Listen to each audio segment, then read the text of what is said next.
মিয়াম, আপনি বলুন তো সবচেয়ে গ্রহণযোগ্য দল কোনটা? কোনটা সহি, কোনটা গায়রে সহি, কোনটা বৈধ, কোনটা অবৈধ, কোনটা হক দল, কোনটা বাতিল দল? আমরা সাধারণ মানুষ, আমরা তো কিছুই বুঝি না। আমরা সবার কথা শুনি, আসলে কোনটা হক কোনটা বাতিল আমরা বুঝবো কেমনে? ইমাম ইবনে তাইমিয়া বলেছেন, যদিও বা আপনি আমি আল্লাহর দিন কায়েম করতে গিয়ে হয়তো আমরা বুঝতে পারি না কোনটা হক কোনটা বাতিল, কোনটা সঠিক কোনটা বেঠিক, আমরা বুঝতে পারি না। তবে মনে রাখতে হবে, ওই বাতিল শক্তিগুলো চিনতে পারে, আমি আপনি চিনতে না পারলেও বাতিলরা চিনতে পারে তারা হক। ইমাম ইবনে তাইমিয়া সেদিন বলেছিল, শুনে রাখতে হবে, যেই সময়ে, যেই যুগে, যেই কালে, যেই সময়ে বাতিল শক্তিরা যেই সমস্ত আন্দোলনের ব্যক্তিদের উপরে নির্যাতন চালায়, আমি আপনি চিনতে ভুল করলেও তারা কখনো ভুল করে। যে কারণে 5ই আগস্টের পূর্বে নিষিদ্ধ করে দিল এমন একটা দলকে, যেই দলটাকে বাংলাদেশে আপামর জনতা দেখতে চায়। কথা বলে ঠিক কিনা?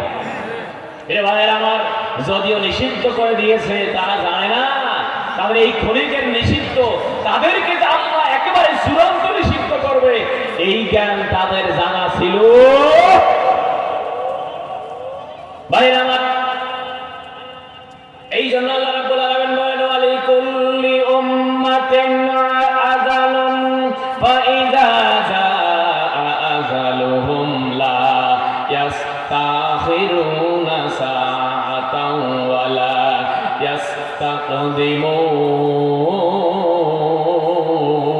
ইস্তাকদিমুন। আল্লাহু আকবার।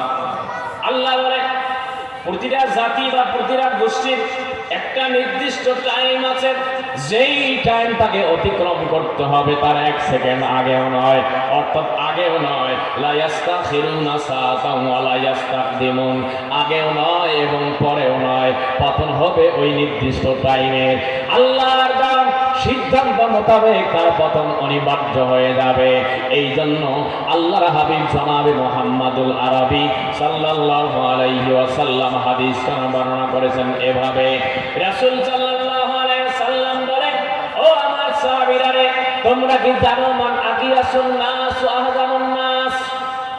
বলো দেখি, সমাজের সবচেয়ে চালাক মানুষ কারা, সবচেয়ে বুদ্ধিমান কারা, সবচেয়ে দামি মানুষ কারা?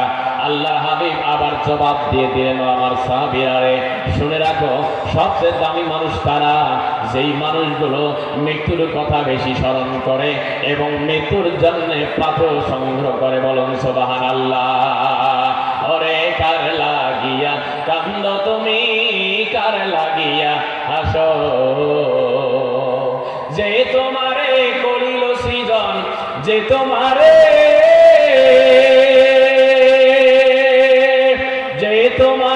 করিল সৃজন, তাকেই ভুলে আসো,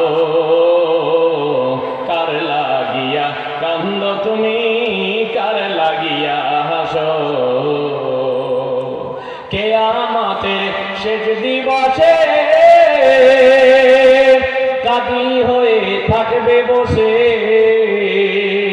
ওরে বাঁচতে যদি চাও তুমি, বাঁচতে যদি চাও তুমি, তাকে স্মরণ করো, কার লাগিয়া কান্দ তুমি, কার লাগিয়া হাসো। লিল্লাহি তাকবীর। ভাইরা আমার, কান লাগান, তাহলে আমি আপনি সব সময় মৃত্যুর কথা স্মরণ করব। ও বাবাজিরা, আমি কেন বলেছিলাম আপনার সন্তান আপনার সম্পদ, আপনি তাকে সম্পদ হিসেবে পরিগণিত করবেন, সম্পদ বানাবেন। যদি আপনি আপনার সন্তানকে সম্পদ বানাতে না পারেন, আপনি যতই সম্পদের মালিক হন না কেন, এই সম্পদ আপনার 4 পয়সা উপকারে আসবে না। মনে রাখবেন, আজকেই যদি আপনি মৃত্যুবরণ করেন, আপনার সন্তানেরা আপনার সম্পত্তি ভাগাভাগি করে নেবে, আপনার 4 পয়সা আপনাকে দেবে না। কিন্তু যদি আপনার সন্তানকে সম্পদ বানাতে পারেন, এমন সন্তান বানাবেন যেই সন্তান আপনার জন্য আপনার মৃত্যুর পরে দোয়া করবে, ওয়াকুর রব্বির হামহুমা কামা রব্বায়ানি সগীরা। সন্তান যখন দোয়া করবে, জমিন থেকে চলে গিয়েছে। ওগো আল্লাহ, আমার বাবা আমাকে যেমন সত্যকালে লালন পালন করেছে, তুমি আমার বাবা মাকে তুমি সেভাবে দেখভাল করে রাখো। আমার বাবা মাকে জন্য যখন দোয়া করবে, সন্তান জন্য যখন বাবার জন্য মায়ের জন্য দোয়া করবে, রাসূল সাল্লাল্লাহু আলাইহি ওয়াসাল্লাম বর্ণনা করেন এই সন্তানের দোয়া আল্লাহ কোশ্চিন কালেও ফিরায় দেয় না। চিৎকার দিয়ে বলেন সুবহানাল্লাহ। ভাই আমার, এই জন্য আমি আজ হাদিসখানা তেলাওয়াত করেছিলাম। রাসূল সাল্লাল্লাহু আলাইহি ওয়াসাল্লাম বর্ণনা করেন রুফিয়াল কলামু আন সালাসা, তিন জনের মানুষের আমল নামা একেবারে উঠিয়ে নেওয়া হয়, বন্ধ করে দেওয়া হয়। অর্থাৎ তিন শ্রেণীর মানুষের কোনো আমল নামায় কোনো লেখালেখি করা হয় না। আমল শব্দের অর্থ হলো কাজ। আপনি যেই কাজগুলো দুনিয়ায় করবেন, আপনি ঘুমাতে যাবেন, আপনি ঘুম থেকে উঠবেন, আপনি চাকরি করবেন, আপনি কৃষিকাজ করবেন, আপনি যে যে পেশায় থাকেন না কেন, যদি আপনার জীবনটা পরিচালনা করার ক্ষেত্রে আল্লাহর দেওয়া জীবন বিধান মোতাবেক আপনি করতে পারেন, কোরআন এবং সুন্নাহ দ্বারা করতে পারেন, তাহলে মনে রাখতে হবে আপনার সকল কাজগুলো ইবাদতে পরিগণিত হয়ে যাবে। এই জন্য রাসূল সাল্লাল্লাহু আলাইহি ওয়াসাল্লাম হাদিস এভাবে বর্ণনা করেছেন রুফিয়াল কলামু আন সালাসা আনিন নাইমি হাত্তা ইয়াস্তাইকিরা। আল্লাহর হাবিব জনাবে মুহাম্মদুল আরবি সাল্লাল্লাহু আলাইহি ওয়াসাল্লাম বর্ণনা করেন তিন শ্রেণীর মানুষের আমল নামায় কিছু লেখা হবে না। অর্থাৎ তিনটা কোয়ালিটির মানুষের আমল নামায় কিছুই যোগ করা হবে না, যোগ দিয়ে কিছুই হবে না, লেখালেখি করা হবে না।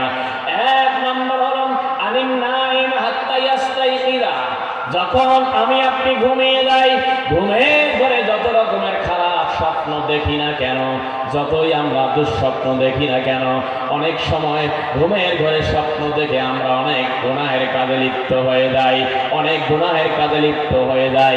আল্লাহর হাবিব বর্ণনা করেছেন আল্লাহর কোনো বান্দা, আল্লাহর কোনো বান্দি যখন ঘুমিয়ে যায়, ঘুম থেকে জাগ্রত হওয়া পূর্ব পর্যন্ত আল্লাহর বান্দা, আল্লাহর বান্দি যখন স্বপ্ন দেখে, এই স্বপ্ন যত রকমের অপরাধকৃত স্বপ্ন হোক না কেন, তার আমল নামায় আল্লাহর ফেরেশতারা কিছুই লিখে রাখেন না।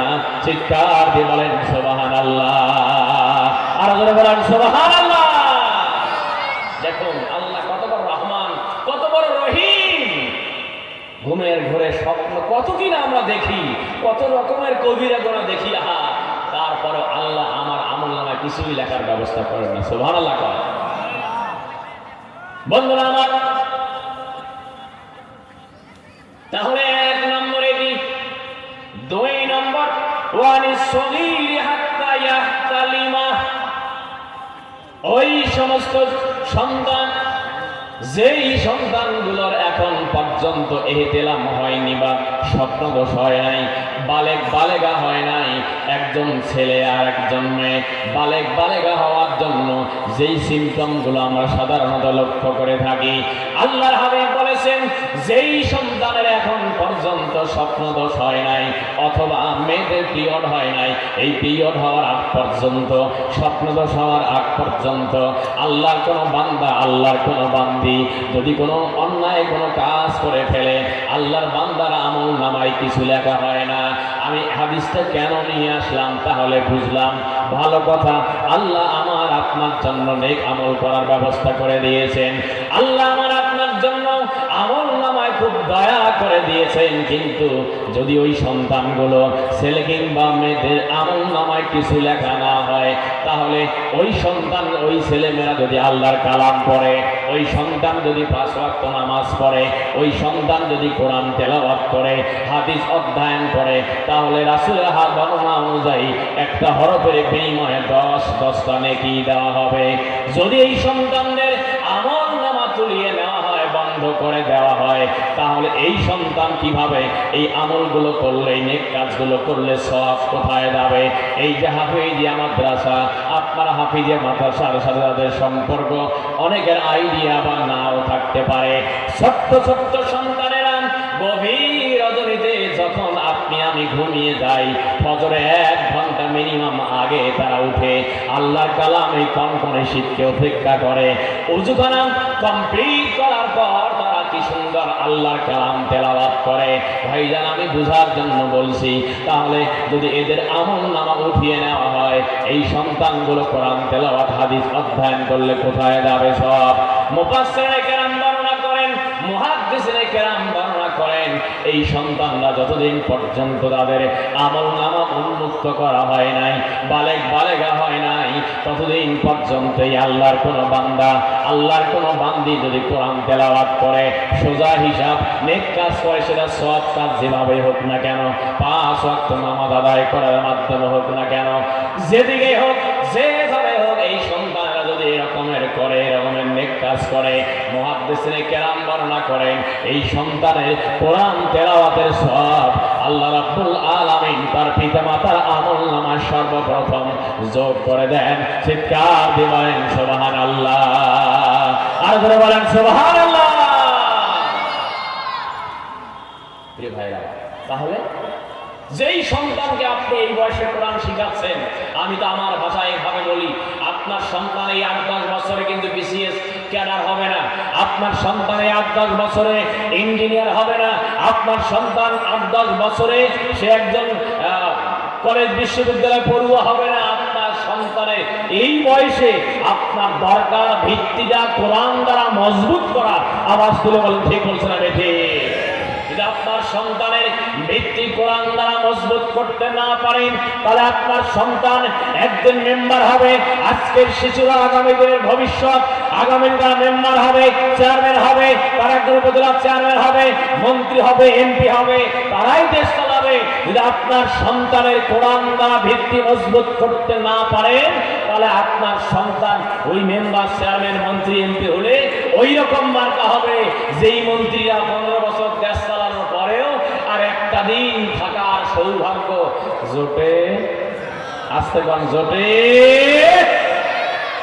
বাংলাদেশের সেই 4 দলীয় জোট আমলে তিনটা মন্ত্রণালয় চালিয়েছিল 2 জন ব্যক্তি, মরহুম মকবুর। এই 2 জন ব্যক্তি 3টা মন্ত্রণালয় চালিয়েছিল। এটি স্পষ্ট, এটা জাতির কাছে পরিষ্কার। এই 3টা মন্ত্রণালয় চালানোর পরেও তারা এই 5 বছরে দুর্নীতির দ পর্যন্ত খুঁজে পায়। কথা বলেন ঠিক কিনা? আমি কি বানায় বললাম? ভাইজান আমি বানায় বললাম? যদি তা পাইতো, এই দুর্নীতির দায়ে তাদেরকেই সর্বপ্রথম বিচারের আওতায় নিয়ে আসতে। কথা বলেন ঠিক কিনা? না পাওয়ার কারণে মিথ্যা অভিযুক্ত করে দুনিয়ার জমিন থেকে বিদায় দিয়েছে। তবে হতাশ হওয়ার কিছু নেই, আল্লাহ ছাড় দেন কিন্তু ছেড়ে দেয়। যদি বলেন ছাড় দেয় কিন্তু ছেড়ে দেয়। ভাইরা আমার, আল্লাহ বলেন ওয়ালা ইয়াহসাবান্নাল্লাযীনা কাফারু আন্নামা নুমলি লাহুম খায়রুল লিআনফুসিহিম ইন্নামা নুমলি লাহুম লিয়াজদাদু ইসমা। আল্লাহু আকবার। স্লোগানটার সঙ্গে আল্লাহর আয়াতের মিল আছে। আল্লাহ ছাড় দেন, ছেড়ে দেন না। আল্লাহর বক্তব্য হলো আমি ছেড়ে দেই, বান্দা বাড়তেই থাকো। আচ্ছা, আমি উদাহরণ দিয়ে মাঝে মাঝে এভাবে বলি, একটা সন্তানকে আপনি এখান থেকে ছোট্ট বাচ্চাকে নিচে ফেলায় দিবেন, আর ওই সন্তানটাকে আপনি হাত দিয়ে ধরে উঁচিয়ে নিয়ে 2, 4, 5, 7 ফিট দূর থেকে ফেলায় দিবেন। ক্ষতি হবে কোনটা বেশি? নিচেরটা না উপরেরটা? উপরেরটা। কেন এই কথা বলবার পিছনে কারণ, আল্লাহ পৃথিবীর ইতিহাসে সকল জালিমদেরকে এভাবে সুযোগ দেয়, বাড়তেই থাকো, বাড়তেই থাকো, লিয়াজদাদু ইসমা, যাতে করে তোমার পাপের পাল্লা, পাপের বোঝা আরো ভারী হয়। এই ভারী করার জন্য আল্লাহ ছেড়ে দেন, আল্লাহ ছাড় দিবেন না। খপ করে আল্লাহ ধরে দুনিয়ার জমিন থেকে বিদায় করে দিয়েছেন, দিবেন। আওয়াজ করে বলেন ঠিক বলছেন আমি ঠিক? তবে এটাও ঠিক মনে রাখতে হবে, আবু জেহেল, আবু লাহাব, উতবা, সাইবা, ফিরআউন, নমরুদ, সাদ্দাত, হামান, পৃথিবীর ইতিহাসে যেই সমস্ত জালিমরা সর্বোচ্চ জুলুম করেছে, এদেরকে শাস্তি দেওয়ার জন্য আল্লাহর কোনো বড় বাহিনীর প্রয়োজন হয়? আব্রাহার হস্তি বাহিনীকে বিদায় করেছেন কি দিয়ে? ছোট্ট আবাবিল পাখি দিয়ে, ঠিক কিনা? ভাই আমার, ইব্রাহিম আলাইহিস সালামের চিরশত্রু মিস্টার নমরুদকে শাস্তি দেওয়ার জন্য আল্লাহর বাহিনীর প্রয়োজন হয় নাই।